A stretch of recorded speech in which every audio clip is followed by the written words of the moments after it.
মানে বাবা বলতেছে যে আমরা তো না খেয়ে মরে যাবো, আমাদেরকে তো বেতন দিবে না, ইউনিভার্সিটি হাবি যাবে। তখন আমি বলছি যে আপা তাহলে কি করা যায়, পার্মানেন্ট বাসার কাজ আছে, একটা মৌমিতা আর একটা হচ্ছে আনিস, এরা দুজন ভালো কাজ করছে, চলে যাবো, তাহলে আমরা দুইটা গ্রুপে ভাগ হয়ে দুই দিন আবার বাসা। হ্যাঁ, কোনো অসুবিধা নাই। আমি তো এটা রিসার্চ সেন্টার খোলার একদম ইসের টার্গেটে আসছি, রিটায়ারমেন্টের সাথে সাথে আমার ওটাতে আমার লাইভলিহুডের দরকার, কিন্তু ওটার সাথে হ্যাঁ ওইখানে সেন্টার হবে, হাব হবে ওইটা। তোমার সাউথের যে কাজ প্রবলেম গুলো এই সেই, আর ওইদিকে তো সুন্দরবনে অনেক কাজ আছে, মানে ভালো ভালো, এটা আমি অলরেডি টাকা আর বেশি দিন ফুল টাইম জবের মধ্যে নাই, দুদিন করতে করতে করতে করতে টায়ার্ড আসলে। লাকি সুন্দর লাগতেছে। ওই দেখো নৌকা একটা,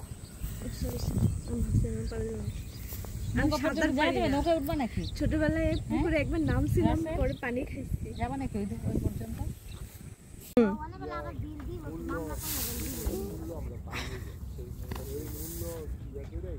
ছোটবেলায় দাদু বাড়ি গিয়ে এই ধানের গোলা, এখন দাদু বাড়িতে আর পাই না।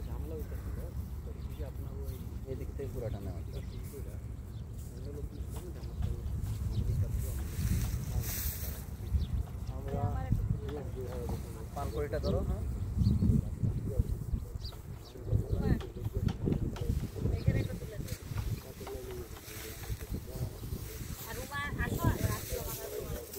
তুলে নাই, সিঙ্গেল তুলেন।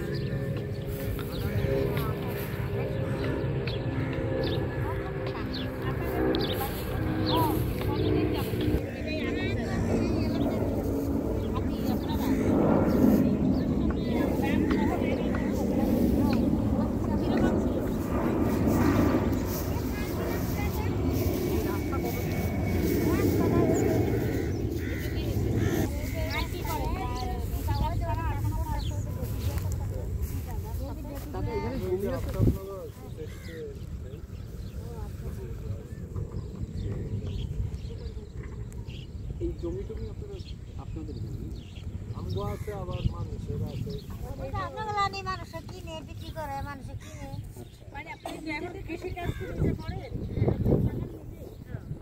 এটা নিজে করছেন, কয় বিঘা কাজ করেন? 7 বিঘা। 7 বিঘা কত ধান হবে? চাল হবে কত? 8 বিঘার মধ্যে করতেই হয় 30-40 টন চাইলে 30 টন বিক্রি করবেন।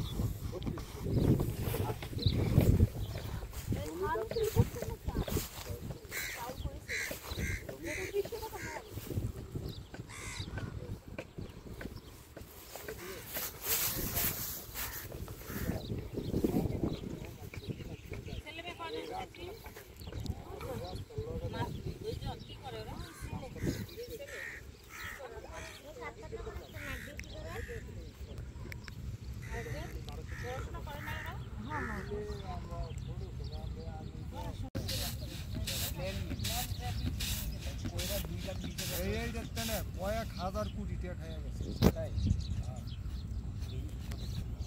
এলাকার ভিতরে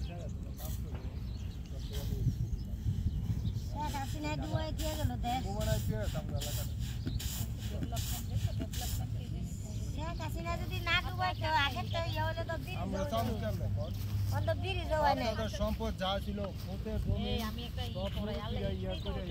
ব্রিজ হলো না, কিচ্ছু হয়নি, এই যে আল্লাহ দিলে আল্লাহ ওই যাবো, আল্লাহ গাড়ি দিয়ে যেতে হবে।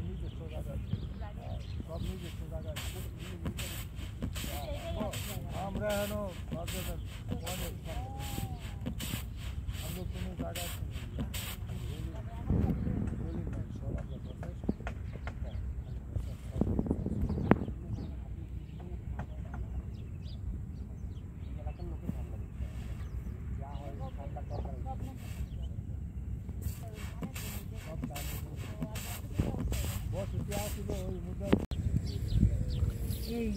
এইটা যদি বাসায় নিতে পারে সুন্দর ডেকোরেশন করে, তাই না?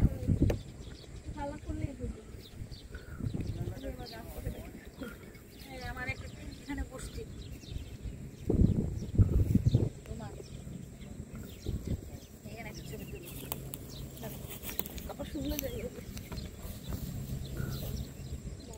গাঁজাটা এক সাইডে।